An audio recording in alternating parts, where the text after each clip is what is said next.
What's up, Nerd Crew? Nurdie J here, and today we're going to take yet another look at one of these Deformation food robos. Without further ado, cue the intro!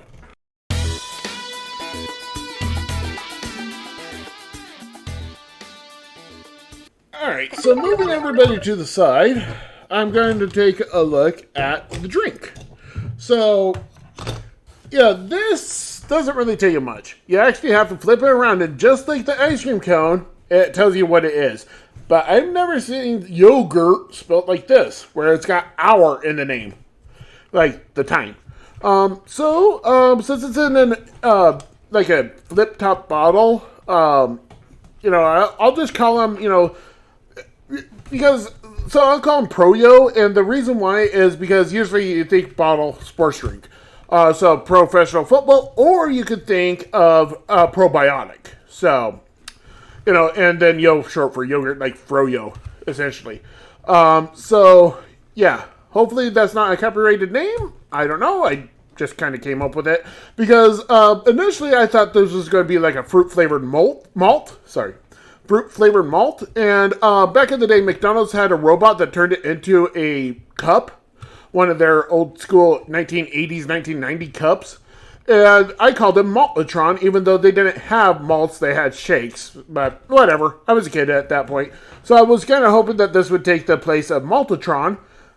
And, well, that doesn't seem to be the case. So, so essentially I'll just call them Pro-Yo. Anyway, no articulation, cap does nothing.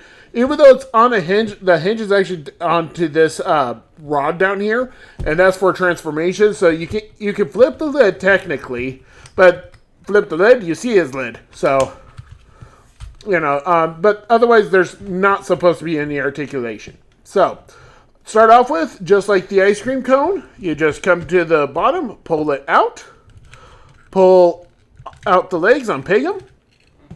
And then, a lot like the yogurt, you just come to an area on the bottom of the leg, push it up so it juts out a part of it. Then you take that and just kind of finagle it. And the problem is with this one, it stops. So essentially this part where you think would go onto the ground, it won't. And it doesn't lock in place, so it constantly has the same issue as the ice cream cone. So the feet just flip up. So there's that. You got that done. Then you want to have it pointed like this, where the little tab or where the cap comes up is in front. And then you come to the sides, actually, and then figure out a good way of taking and flipping these up. And you'll flip up the arms, bring them out, straighten them out, and then rotate them down like that. And then do the same thing on this side. So, bear with me, because one side is usually easier, and as you can tell, this one's going to be the stubborn one. So, there we go. Bring that out, and then stretch it out, rotate it.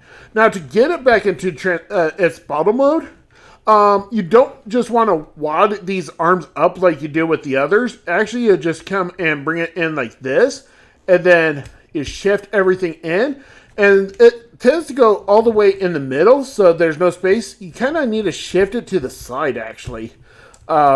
Mainly because you need to avoid, there's this, so in here, when you're going back, there's this connector part right here that's got a screw area, and you want to avoid that.